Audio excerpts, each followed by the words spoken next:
Carnet de campagne, bonjour. Loin du Pas-de-Calais où nous étions la semaine dernière, nous établissons notre camp, cette fois dans le département de la Haute-Garonne, prochainement, afin de poursuivre notre tour d'horizon des futures grandes régions. En janvier 2016, la région Midi-Pyrénées va fusionner avec celle du Languedoc-Roussillon, 13 départements et plus de 5,5 millions d'habitants autour de Toulouse, la capitale régionale. Un cinéma indépendant d'une petite commune gérée jadis par des élus cinéphiles, Oziel. Son unique salle du Studio 7 a pu résister à l'ouverture d'un multiplex grâce à une stratégie solidaire gagnante. Stéphanie Colli, directrice de la salle, sera notre seconde invitée. Carnet de campagne, Philippe Bertrand. Stéphanie Colli, bonjour. Bonjour. Stéphanie, directrice et programmatrice de Studio 7, cinéma qui existe depuis 30 ans à Oziel. Nous sommes proches de Toulouse, mais dans un espace rural, investi, me dit Laure, cinéphile ozielloise qui vous soutient brillamment, investi par des rurbains, comme on les appelle maintenant, assez nombreux, mais avec un esprit qui permet certainement de conserver les missions de ce cinéma Studio 7 un peu exceptionnel, parce qu'il a été créé il y a 30 ans par des cinéphiles qui étaient des élus de la commune. C'est ça, il y a 30 ans, le maire de la commune a mis en place le cinéma. Il y avait déjà un ciné-club qui existait, et puis lui, il est allé plus loin et il a carrément créé un cinéma avec des vrais fauteuils, une vraie salle, et c'était même la première salle hors Toulouse Centre. C'était en 85.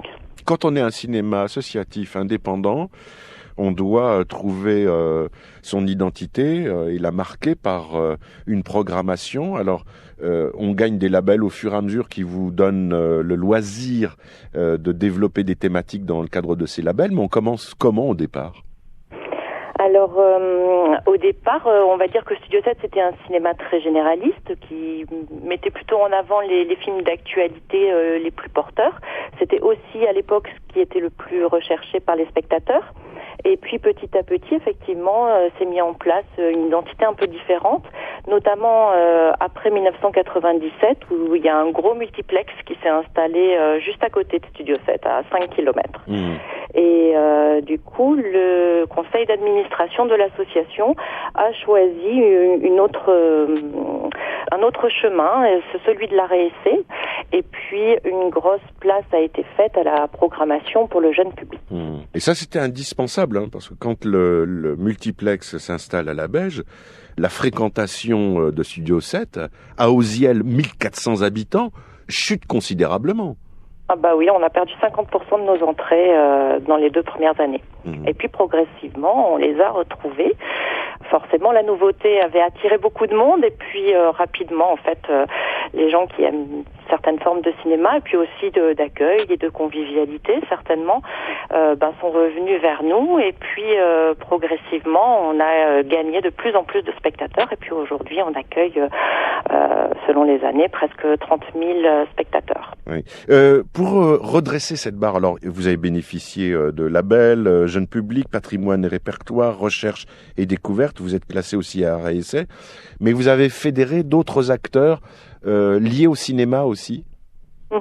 Alors on travaille beaucoup en réseau, on travaille avec nos collègues de Ramonville et de Castanet qui sont des mono-écrans comme nous, c'est-à-dire des salles uniques. On a développé tout un travail en partenariat avec les associations de notre territoire, aussi bien, et puis aussi des clubs de foot avec qui on peut mettre en place des séances après les matchs, avec les CCAS, puisqu'on accueille aussi les personnes en difficulté ou les personnes âgées sur des séances qu'on organise spécialement pour elles. Voilà, on a essayé de développer un maximum de choses avec les acteurs du territoire pour être le plus dynamique possible. Et alors, comment vous allez célébrer les 30 ans ? Alors les 30 ans, on va les célébrer tout au long de l'année 2015 et le début 2016, en essayant de créer des petits événements sous forme d'avant-première ou de rencontres particulières avec des réalisateurs. Et puis on va avoir un temps fort au mois de mars avec un week-end entier avec des surprises, j'espère des rencontres et puis peut-être un peu de musique aussi. Bonne idée. C'est le Cinéma Studio 7 à Auziel. cinémastudio7.com pour l'adresse. Il y a aussi une page Facebook. Dont on va trouver le lien à nos pages d'émission pour soutenir ces cinémas indépendants associatifs qui font un super travail de proximité. Il y a de la pédagogie, de la transmission, il y a du plaisir, il y a pour tous les âges. Merci Stéphanie. Merci à vous. Bonne journée. Vous aussi, au revoir.